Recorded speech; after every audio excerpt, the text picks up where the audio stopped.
Ciao amici e amiche del segno della Vergine, benvenuti, io sono Angela e questo è Exoteric World, è così che mi trovate sui social.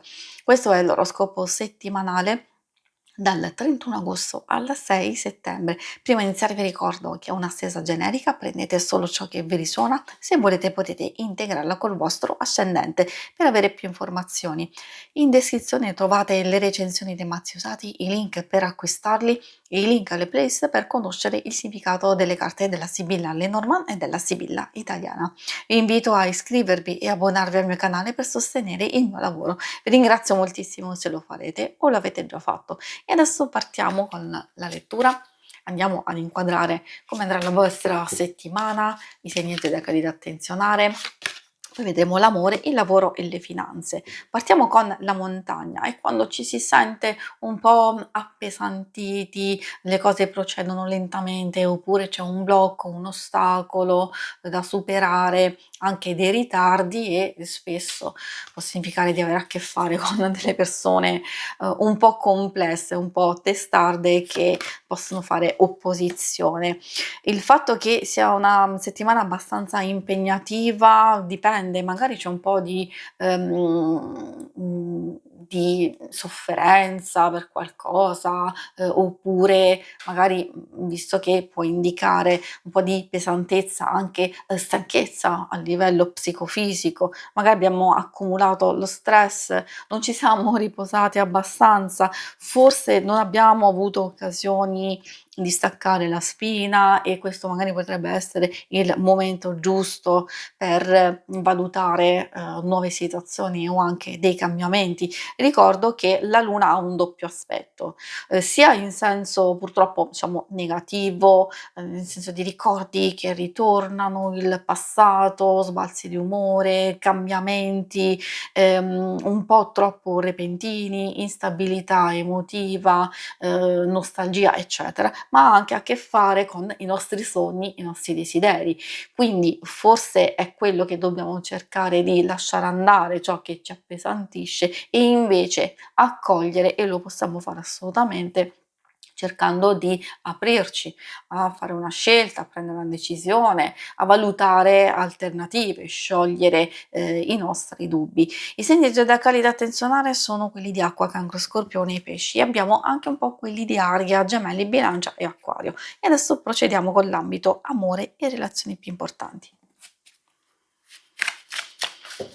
In questo ambito scopriamo per le coppie, relazioni più importanti, mi riferisco magari a chi vuole delle informazioni su un'amicizia, su un familiare, eccetera. Quindi consiglio di ascoltare ed estrapolare qualche significato che può esservi utile. La carta lilla ci parla di sorpresa, ci parla di qualcosa di inaspettato, se poi c'è trepidazione per qualcosa di importante, allora ci si può godere il momento. Ovviamente non dobbiamo valutare nessun dettaglio, quindi c'è qualcosa che effettivamente si può realizzare, c'è un qualcosa che dobbiamo magari ridimensionare o sistemare, perché ricordo che anche la luna ha quell'aspetto di apparenza, di illusione, quindi non magari non sovraccarichiamoci di aspettative, cerchiamo di rimanere con i piedi per terra. Questo vale per qualsiasi circostanza, io direi soprattutto nelle relazioni in senso lato, affettivo e anche d'amore. Questo non solo si riferisce alle coppie, quindi di valutare, pianificare, però cercare di prepararsi a un piano B, oppure di diminuire un po' le proprie aspettative, di valutare anche come atteggiamento, visto che le emozioni saranno abbastanza forti, di ridimensionare anche appunto le nostre stesse emozioni. Per i single vale anche questo, nel senso, è vero di ridimensionare le proprie emozioni, ma può riferirsi a una conoscenza che è in corso d'opera, dove, ci possono essere delle note abbastanza positive, però magari c'è qualcosa che, procede in un modo incerto e allora è lì che si deve ascoltare l'intuito e poi cercare una strada, un percorso, una soluzione. Se non c'è proprio nessuno, probabilmente, magari, ci può essere un nuovo inizio. Mi fa pensare il Giacinto quando c'è un gioco tra le parti di comunicazione, di messaggi o un gioco di sguardi, qualcosa detta, non detta, tra le righe, eccetera. Quindi potrebbe esserci anche una situazione di questo tipo.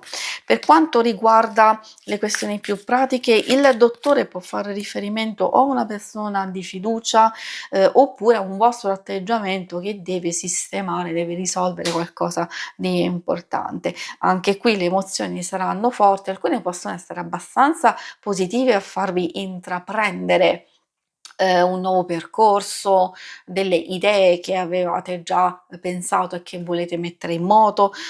Ci sono queste carte che, fanno capire, che ci vuole un po' di prudenza, bisogna pianificare tutto per bene, di non, lasciarsi prendere la mano o esagerare o aver fretta. Ecco, questa è la prima cosa, di cui fare attenzione. Quindi bisogna prendere un po' il controllo. Come visto, si vedono delle situazioni abbastanza positive, per chi è in cerca di lavoro, per chi sta valutando nuovi inizi, per chi anche valuta degli investimenti e di fare cambiamenti, diciamo. Però, insomma, pian pianino.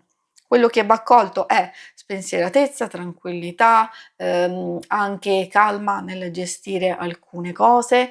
Se adesso state valutando di staccare la spina, forse potrebbe essere anche il momento giusto per chiarire un po' le vostre idee e il vostro percorso. Se invece, come visto da alcune carte, vi state mettendo in moto, magari c'è la fase in cui si lasciano andare o si devono sistemare alcune cose che vi stanno appesantendo, forse non si trova subito una soluzione, forse sapete che mettendovi in moto adesso, la troverete successivamente o a qualcosa si andrà a realizzare dopo. L'importante, come vediamo, è pianificare attentamente, cercare di chiedere aiuto se ovviamente, ritenete di averne bisogno o di essere molto precisi, molto razionali e quelle che sono proprio le vostre caratteristiche. Si conclude qui la lettura, vi ringrazio per avermi seguita. Se volete in alto a destra trovate il logo per iscrivervi al canale, mentre in basso trovate le schermate per vedere il vostro oroscopo mensile e il lunare quindicinale. Alla prossima, vi auguro una buona settimana. Ciao!